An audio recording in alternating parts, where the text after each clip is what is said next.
Hi കൂട്ടുകാരെ, ഇത് രാജീവാണ്. എല്ലാവർക്കും സുഖമല്ലേ? ഇന്നത്തെ എൻ്റെ റെസിപ്പി ഒരു സാമ്പാറാണ്, പൊടി സാമ്പാറാണ്.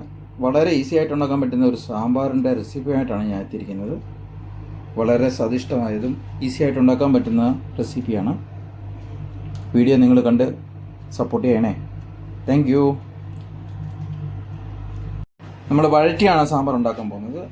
എണ്ണ ചൂടായി വന്നിട്ടുണ്ട്. അതിലേക്ക് നമ്മൾ സവാള വഴറ്റിയെടുക്കാം.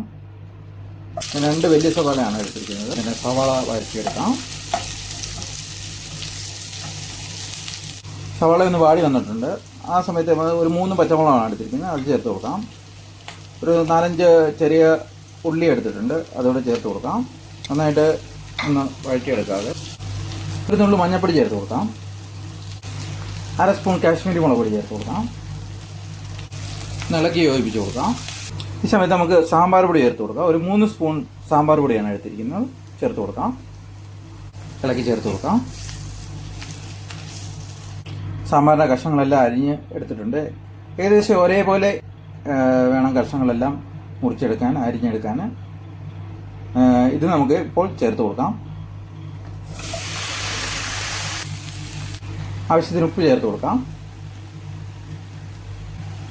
സാമ്പാറിൻ്റെ കഷ്ണങ്ങളെല്ലാം നന്നായിട്ട് ഇളക്കി ചേർത്തിട്ടുണ്ട് മസാലയുമായിട്ട്. ഇനി നമുക്കിത് ഒന്ന് അടച്ചു വെച്ച് ഒരു 5 മിനിറ്റ് ആവി കയറ്റാം. മസാലയിൽ ഈ കഷ്ണങ്ങളെ മസാലയിൽ പിടിക്കാൻ വേണ്ടിയാണ്. തുറന്ന് നോക്കി ചെക്ക് ചെയ്യാം.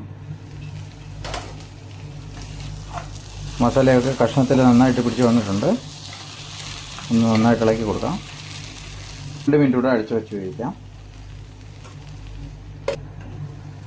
കഷ്ണമൊക്കെ പകുതി വേവായി വന്നിട്ടുണ്ട്.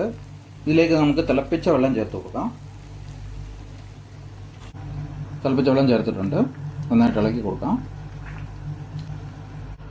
സാമ്പാർ തിളച്ച് വന്നിട്ടുണ്ട്. ഈ സമയത്ത് നമുക്ക് തക്കാളി ചേർത്ത് കൊടുക്കാം. ഒരു വലിയ തക്കാളിയാണ് എടുത്തിരിക്കുന്നത്. ഞാൻ വലിയ പീസായിട്ടാണ് എടുത്തിരിക്കുന്നത്. ചേർത്ത് കൊടുക്കാം. നമുക്ക് പുളിയൂടെ ചേർത്ത് കൊടുക്കാം. പിഴുപുളി ചേർത്ത് കൊടുക്കാം. കുറച്ച് കറിവേപ്പില ചേർത്ത് കൊടുക്കാം. ഇനി നമുക്ക് അടച്ചു വെച്ച് വേവിച്ചെടുക്കാം. സാമ്പാർ നന്നായിട്ട് തിളച്ച് വന്നിട്ടുണ്ട്. ഈ സമയത്ത് നമ്മൾ വേവിച്ച് വെച്ച പരിപ്പ് ചേർത്ത് കൊടുക്കാം. നമ്മൾ നേരത്തെ തന്നെ വേവിച്ച് വെച്ചിരുന്നതാണ്. പരിപ്പ് ചേർത്ത് കൊടുക്കാം. നന്നായിട്ട് ഇളക്കി ചേർത്ത് കൊടുക്കാം. കുറച്ച് നേരത്തെ കൂടെ അടച്ചു വെച്ച് വേവിക്കാം. സാമ്പാർ തുറന്ന് നോക്കി ചെക്ക് ചെയ്യാം. സാമ്പാർ റെഡിയായി വന്നിട്ടുണ്ട്.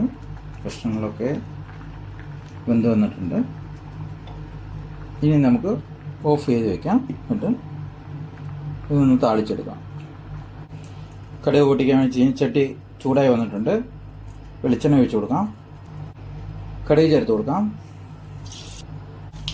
കടുക് പൊട്ടി വരുന്നുണ്ട്. ഈ സമയത്ത് നമുക്ക് ചെറിയുള്ളി ചേർത്ത് കൊടുക്കാം. ഈ സമയത്ത് നമുക്ക് കറിവേപ്പിലയും വറ്റൽമുളകും ചേർത്ത് കൊടുക്കാം. നന്നായിട്ട് ഇളക്കി ചേർത്ത് കൊടുക്കാം.